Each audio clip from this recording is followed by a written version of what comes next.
Hello and welcome to this video. Today I am making an Edwardian Narrow Skirt from Truly Victorian patterns. This is my second attempt at the project. Here's the first, which I was not satisfied with, so I decided I was going to do it again.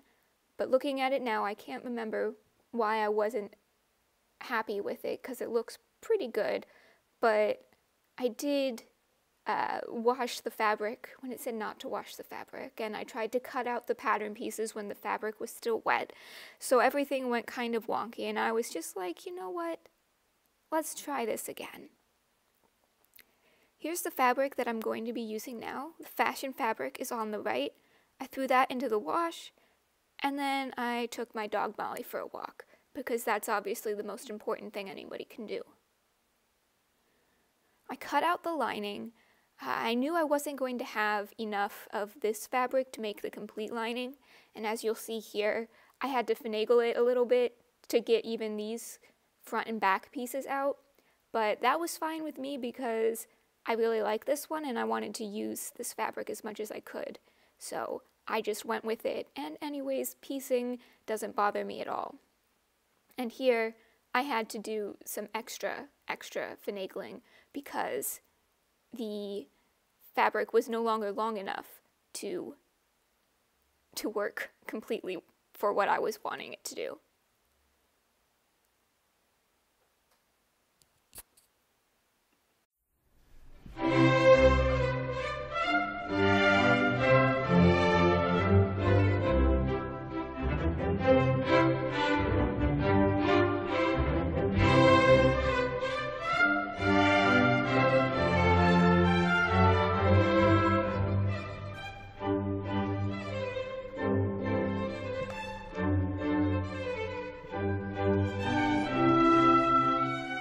I cut out the side panels from this other lining fabric.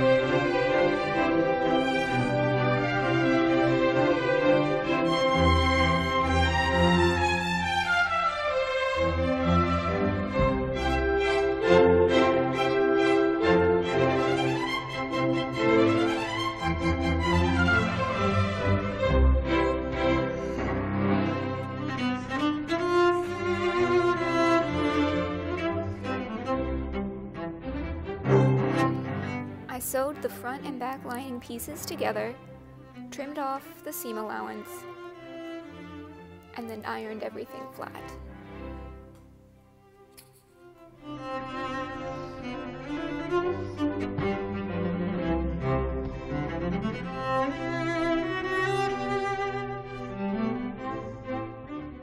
This tablecloth is used so my cat doesn't sit directly on my fabric, which she is likely to do.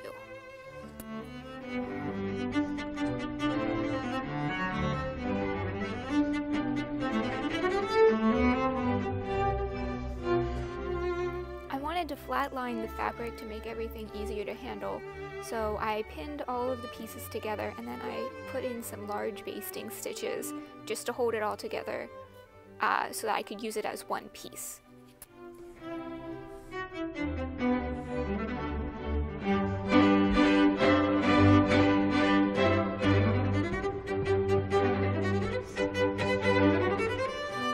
This is my extremely accurate way of marking the fabric with the darts.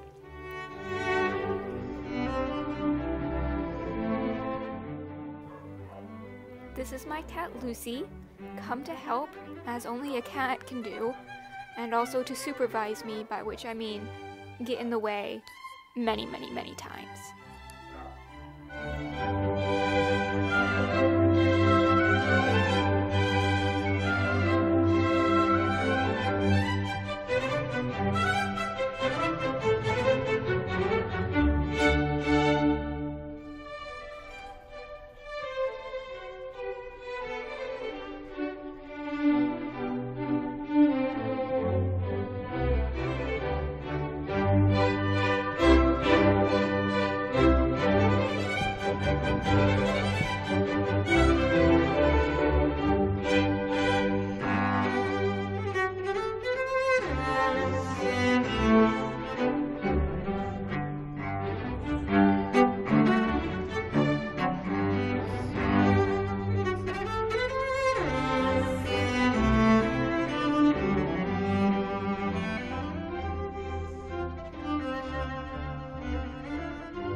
Fortunately, I have a special seat just for the cat that she can sit on and bother me from.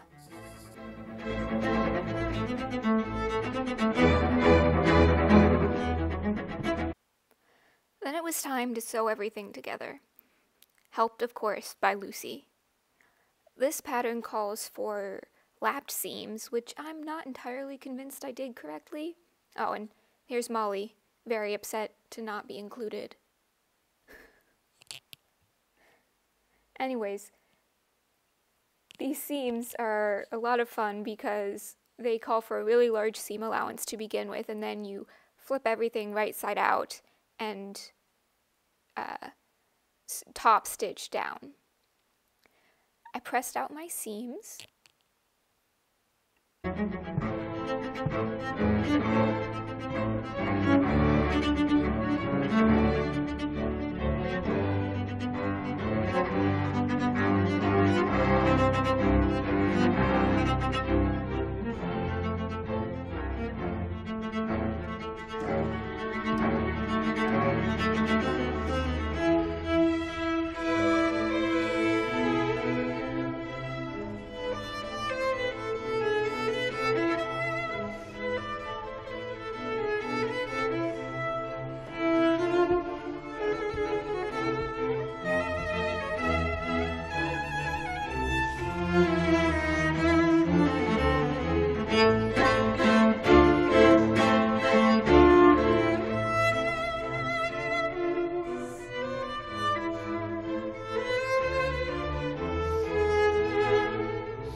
And here I'm top stitching down inside the seam allowance, and this will create the lapped seam. And it looks really cool on the finished project, so I'm very happy with it.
Molly, come here. Come on, puppy.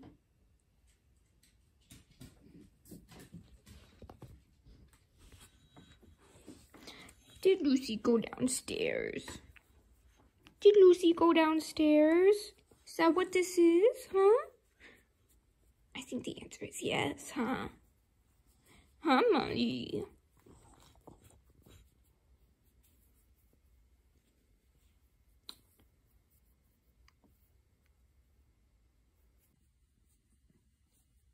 If I stop petting her, she's gonna start crying again.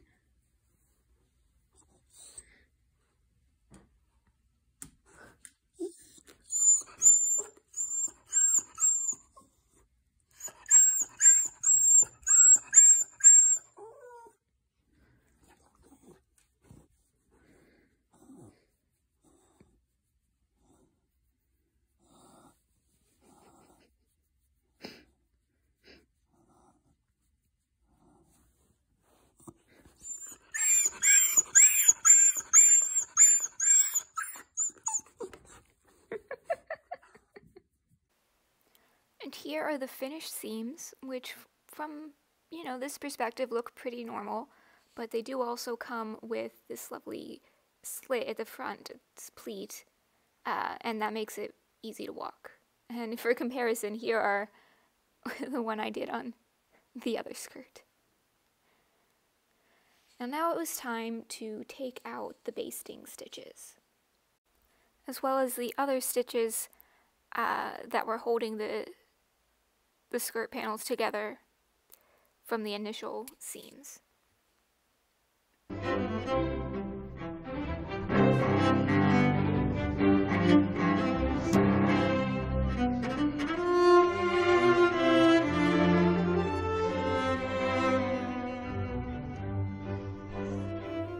So I had a lot of thread left over. I put the skirt on my dress form so that I could more easily mark out where I wanted the waist to be.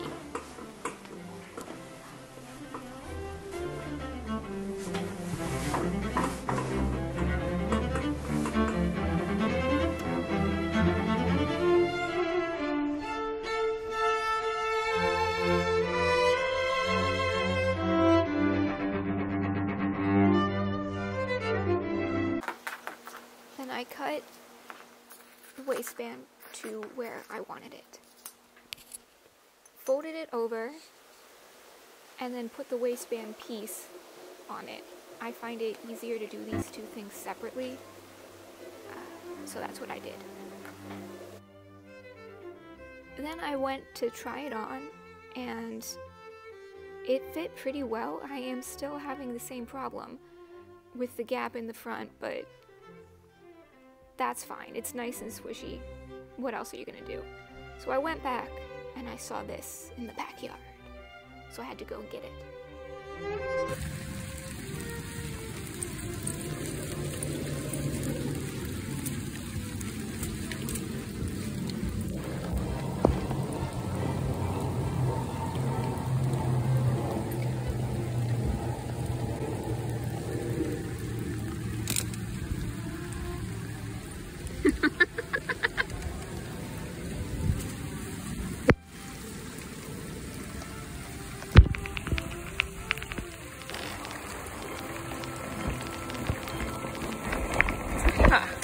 Got it.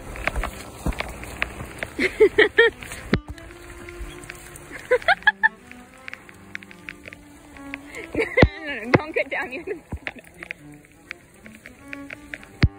I came back in and my hair was doing this swoopy emo boy thing, so I embraced it.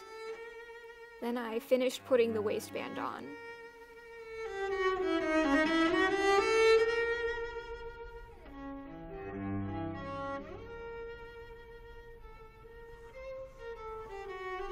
I put on a set of closures to the waistband. Of course, supervised by Lucy. And then I went back to make sure that I had the darts where I wanted them and as deep as I wanted them to be. Then I decided I wasn't sure I liked those closures, so I put on another set so I could compare the two. I made some changes to the darts, and then pinked the seam so that to prevent fraying. Then I just needed to finish the waistband. Finally, it was time for the hem. I planned on using bias tape for this, so I needed to know how long the hem was going to be. And then I cut out all of the pieces of bias as best I could from the scrapped fabric that I had left.